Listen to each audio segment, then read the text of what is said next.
अस्सलाम वालेकुम everyone, how are you all. Welcome to my channel once again. Last video में मैंने आपको बताया था कि मैं जा रही हूँ सऊदीया और 3 मंथ्स के लिए विज़िट वीज़ा पे। तो इस बार कुछ सेटिंग इस तरह से बनी है कि हम पहले जा रहे हैं कराची टू जद्दा, क्योंकि दमाम की जो फ़्लाइट है वो हमें नहीं मिल सकी इन डेट्स पे जिस पे हमें चाहिए थी। तो पहले हम जाएंगे जद्दा, और जद्दा जाएंगे तो डेफ़िनेटली पहले उम्रा परफॉर्म करेंगे हम लोग। मेरे हस्बैंड जुबैल से आएंगे और हमें रिसीव करेंगे जद्दा एयरपोर्ट पे। तो इसके लिए मैं अभी पैकिंग कर रही हूँ और पैकिंग आपके साथ भी शेयर करूँगी कि अगर आप लोग उम्रे पे जा रहे हैं तो आपके लगेज में क्या क्या सामान होना बहुत ज़रूरी है, क्या चीज़ें आप लेके जाएं, क्या चीज़ें ना लेके जाएं। तो ये तमाम चीज़ें वीडियो में आपके साथ शेयर करूँगी। तो चलें आए वीडियो को स्टार्ट करते हैं। इस बार मैंने 2 बैग पैक किए हैं। एक बड़ा बैग है जिसको मैंने ओपन नहीं करना ड्यूरिंग उम्रा, और ये वाला जो छोटा बैग है ये मैं उम्रा के हवाले से, उम्रा पर्पस के लिए इसको पैक कर रही हूँ। तो इसमें मैं क्या क्या चीज़ें रखूँगी आपको बताऊँगी। अच्छा, उम्रा का जो हमारा स्टे है वहाँ मक्का में वो हमारा है 4 to 5 डेज़ का। तो 4 to 5 डेज़ के अकॉर्डिंग मैंने इसमें सामान रखना है। तो आप लोगों का जितने दिन का पैकेज हो, 15 डेज़ का होता है मोस्टली इंडिया पाकिस्तान से जाने वालों का, या फिर 1 मंथ का होता है, 28 डेज़ का होता है, 22 डेज़ का भी होता है। तो उसके अकॉर्डिंग आपने अपने कपड़े वगैरह रखने हैं। मेरा 4 से 5 दिन का है तो मैंने अपने 3 सूट रखे हैं जो कि इनफ हैं। इसके साथ बच्चों के रखे हैं 5-5, 6-6, और क्योंकि आपको पता है बच्चों के लिए ज़्यादा कपड़े चाहिए होते हैं। साथ में एक नाइट वेयर, मैंने एक नाइट वेयर बच्चों का रख लिया है, एक अपना रख लिया है। ठीक है। इसके साथ मैंने एक अबाया तो मैंने पहन के जाना है, एक और वाइट कलर का मैंने इसमें अबाया रख लिया है एक्स्ट्रा, क्योंकि अगर एक अबाया जो है वो गंदा हो जाए तो फिर मैं उसको चेंज कर सकूं। अगर आपका वहाँ पे क़याम जो है वो ज़्यादा अरसे के लिए है तो आप 2 से 3 अबाया भी रख सकती हैं, जितने कि आप रखना चाहें।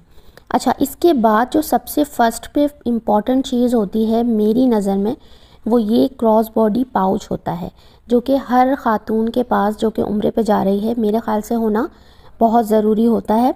क्योंकि इस पाउच में आप अपने जो इम्पॉर्टेंट डॉक्यूमेंट्स हैं, इम्पॉर्टेंट चीज़ें हैं, जैसे कि आपका NIC हो गया, आपका पासपोर्ट हो गया, इसके साथ आपका जो है होटल का कार्ड हो गया, कीज़ हो गई, इसके साथ जो सबसे इम्पॉर्टेंट होता है यानी आपका सेल फ़ोन, वो वॉलेट।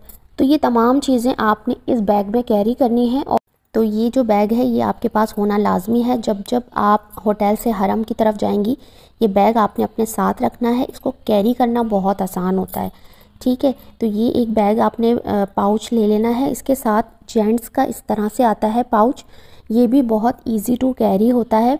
और अगर आपके जो पासपोर्ट वगैरह हैं वो आपके हस्बैंड कैरी कर रहे हैं तो वो इस पाउच में बहुत ईज़िली रख सकते हैं। अपना जो है मोबाइल इसमें रख सकते हैं। इसके साथ साथ पावर बैंक्स आप इसमें अच्छे से कैरी करके ले जा सकते हैं। तो ये चीज़ें, ये 2 बैग्स जो है बहुत इम्पॉर्टेंट होते हैं। आप एक अपने लिए ले लीजिए और एक अपने हस्बैंड के लिए ले लीजिए। और ये देखें, इसकी बैक साइड पे भी एक ज़िप दी हुई है, यहाँ पे आप अपने पैसे वगैरह रख सकते हैं और अपनी जो कीमती सामान है, कीमती चीज़ें हैं जो आपकी, उसको बहुत हिफाजत से आप इस बैग के साथ ले जा सकते हैं। ठीक है। इसके साथ मैं आपको एक और ऑप्शन दिखाती हूँ। अगर आप ये ब्राउन वाला मोबाइल पाउच अपने साथ ना रखना चाहें, क्योंकि कुछ लोगों की आदत नहीं होती, तो वो इस तरह से एक स्मॉल साइज़ का बैग भी ले सकते हैं। इसे आप अपने शोल्डर पे कैरी कर सकते हैं, लेकिन मुझे ऐसा लगता है कि क्रॉस बॉडी जो बैग होते हैं वो ज़्यादा इजी टू कैरी होते हैं और उनको बार बार जो है वो एडजस्ट नहीं करना पड़ता। तो यहाँ पे ये देखें, ये सेकंड ऑप्शन है आपके पास। तो इस तरह का बैग भी आप ले सकते हैं, छोटे साइज़ का, लेकिन बैग आपका मज़बूत होना चाहिए। ठीक है। ये आपने देख के लेना है और उसमें मल्टीपल ज़िप्स होनी चाहिए ताकि आप डिफरेंट चीज़ें जो हैं वो डिफरेंट पॉकेट्स में रख सकें। तो यहाँ पे इसमें ये 3 जो है ज़िपर पॉकेट है और साथ में जो है एक बैक साइड पे पॉकेट है इसकी और एक फ्रंट पे पॉकेट है। अच्छा जी, ये तो हो गए बैग्स। और इसके बाद मैंने एक बॉक्स जो है वो रेडी किया है। तो आए देखते हैं बॉक्स में हमने क्या क्या रखना है। क्योंकि इसके अलावा बहुत सारी इंपॉर्टेंट चीज़ें होती हैं तो आपने अलग अलग रखने के बजाय आपने एक बॉक्स ले लेना है। और इस तरह का देखें, मैंने ये एक बॉक्स लिया है प्लास्टिक का और इसमें मैंने देखें क्या क्या चीज़ें रखी हैं। सबसे फ़र्स्ट पे मैं आपको दिखाऊंगी कि आपने कोई भी बॉडी लोशन, मॉइस्चराइजिंग लोशन रख लेना है अपने साथ, क्योंकि चाहे आप वहाँ पे जा रहे हों गर्मियों में या फिर सर्दियों में, तो वहाँ पे मौसम जो है हमेशा आपको ड्राई मिलेगा और आपको नीड होगी किसी अच्छे मॉइस्चराइज़र की। तो ये बहुत ज़्यादा इम्पॉर्टेंट है, ये आपने अपने साथ रख लेना है, स्पेशली जब आपके साथ बच्चे हों। और इसके अलावा सनस्क्रीन या सन ब्लॉक आपके पास होना बहुत ज़रूरी है, क्योंकि वहाँ पे जो धूप होती है वो बहुत ज़्यादा होती है। तो विदाउट SPF आपने दिन में बाहर नहीं निकलना है। और लेकिन जब आप एहराम की हालत में हो तो आप उस वक्त कुछ भी नहीं लगाएंगे, लेकिन जब आप उम्रा कंप्लीट कर लेंगे तो उम्रा कंप्लीट करने के बाद जब आप एहराम की पाबंदियों से आज़ाद हो जाते हैं उस वक्त आप ये चीज़ें अप्लाई कर सकते हैं, यूज़ कर सकते हैं, इसमें कोई मना नहीं है, ठीक है। और स्किन केयर जो है वो हर जगह इम्पॉर्टेंट होता है, तो ये चीज़ें आपने अपने साथ कैरी करनी है। तो मैंने एक सन ब्लॉक जो है वो बच्चों का लिया है और एक मैंने अपना लिया है। इसके बाद मैंने एक ऑयल की बॉटल ले ली है, क्योंकि जब अक्सर ऐसा होता है कि उम्रा करने के बाद बहुत ज़्यादा थकन हो जाती है, तो आप कोई इस तरह का ऑयल वगैरह रख लें जिससे आप अपनी जो है वो पाँव पे मसाज कर सकें थोड़ा बहुत अगर नीड हो तो। इसके साथ यहाँ पे मैंने एक सीज़र रख ली है, ये सीज़र बहुत इम्पॉर्टेंट है और ये सीज़र आपने अपने लगेज में ही रखनी है। और जब आप उम्रा करने के लिए होटल से निकलें तो ये सीज़र फिर आप अपने पाउच में या बैग में रख लें। और साथ में मैंने ये कॉम्ब रख ली है। कॉम्ब के अलावा यहाँ पे मैंने कुछ मेडिसिन्स रखी हैं, वो भी मैं आपको दिखा देती हूँ। ये मेडिसिन्स आपने एहतियातन रख लेनी है, स्पेशली उस वक्त जब आपके साथ बच्चे हों। तो रिजेक्स मैंने रख लिया है, एंटी एलर्जी, और पैनाडोल मैंने रख लिया है बच्चों के लिए। इसके अलावा मैंने अपने लिए कुछ यहाँ पे जो जोशांदा होता है उसके साशे रख लिए हैं, क्योंकि बाज़ औक़ात ऐसा होता है मौसम चेंज होता है तो एकदम से आपको फ्लू या थ्रोट प्रॉब्लम हो जाती है, तो इसके लिए बहुत अच्छा रहता है। इसके अलावा कुछ मैंने अपनी मेडिसिन भी रखी हैं, तो आप जो भी मेडिसिन डेली यूज़ करते हैं वो सब आप रख सकते हैं। बच्चों के लिए एक मैंने टूथपेस्ट रख लिया है। बस ये जो चीज़ें हैं ये मेरे लिए इनफ हैं, क्योंकि जिस भी होटल में हम स्टे करते हैं वहाँ पे आपको शैम्पू, कंडीशनर, साथ में बॉडी वॉश और सोप्स, ये आपको हर होटल में मिल जाता है। तो मेरा नहीं ख़याल कि ये चीज़ें आपको रखने की ज़रूरत है, लेकिन अगर आप कोई स्पेसिफ़िक सोप वगैरह यूज़ करते हैं तो फिर वो आप अपने साथ ले जा सकते हैं। तो यहाँ मेरा ये बॉक्स रेडी है, मैं अब इसको बंद करके रख दूँगी। अच्छा, इसके बाद बारी आती है कुछ शॉपर्स की।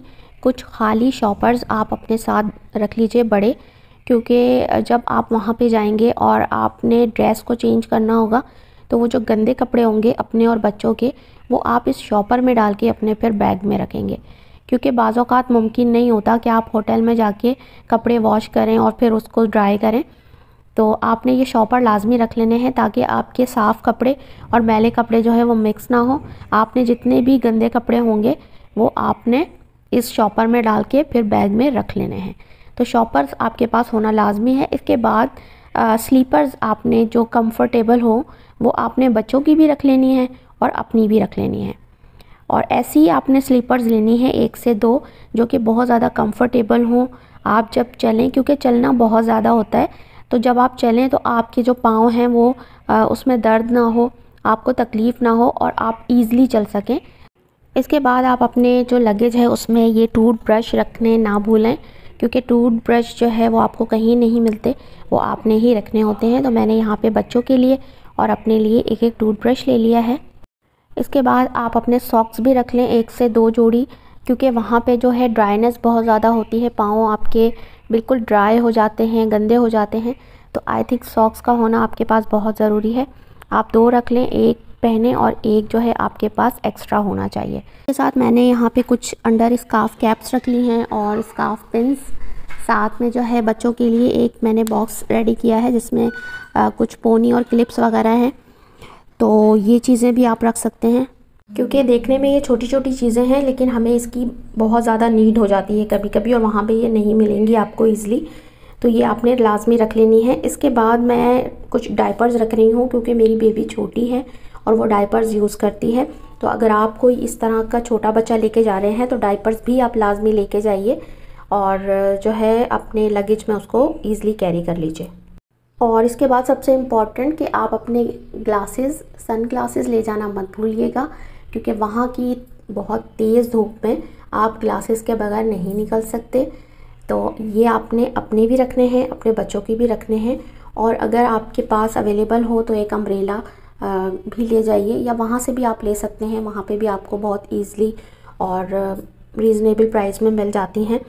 तो अम्ब्रेला और ये ग्लासेस आपने लाजमी रखने हैं। इसके बाद सबसे लास्ट में ये पावर बैंक्स आपने लाजमी रखने हैं, क्योंकि अक्सर औकात जब हम सुबह हरम में जाते हैं तो बाज़ औकात ऐसा होता है कि शाम में ही यानी इशा के बाद ही वापस आते हैं, तो वहाँ पे आपका मोबाइल वगैरह चार्ज करना होगा आपको। तो ये आपने पावर बैंक्स अपने साथ रख लेने हैं, ठीक है। और हाँ, साथ में अपने एक बैग पैक ज़रूर रख लें, जो कि या तो आप कैरी करें या आपकी बेबी कैरी कर ले, क्योंकि उसमें आपने क्या चीज़ें लेके जानी है। जब आप होटल से हरम जाएंगे तो फिर आपने उसमें अपने खाने पीने की चीज़ें रख लेनी है, कुछ बॉटल्स, पानी की बॉटल्स, जूसेस वगैरह आप उसमें ले जा सकते हैं। क्योंकि जब एक बार आप हरम चले जाते हैं तो फिर वहाँ से बाहर निकलना और फिर शॉप्स तक जाना, कुछ ख़रीदना बहुत मुश्किल हो जाता है, क्योंकि बहुत लंबा रास्ता है, आपको बहुत ज़्यादा पैदल चल के फिर बाहर आना होता है। तो इस तरह की कुछ चीज़ें, कुछ खजूरें वगैरह आप अपने बैकपैक में कैरी कर सकते हैं। तो यहाँ पे मैंने अपना बैग को कर दिया है क्लोज़, मेरी हो गई है पैकिंग कंप्लीट। आई थिंक आज की वीडियो आपके लिए यूज़फुल रही होगी। अगर आपको वीडियो पसंद आई है तो लाइक शेयर ज़रूर कीजिएगा और कमेंट में अपना फीडबैक मुझे लाजमी दीजिएगा। तो नेक्स्ट फिर किसी अच्छे से उम्रा व्लॉग के साथ आपसे मिलूँगी इंशाल्लाह। जब तक के लिए मुझे इजाज़त दीजिए। वीडियो को एंड तक देखने का बहुत बहुत शुक्रिया। अल्लाह हाफ़िज़।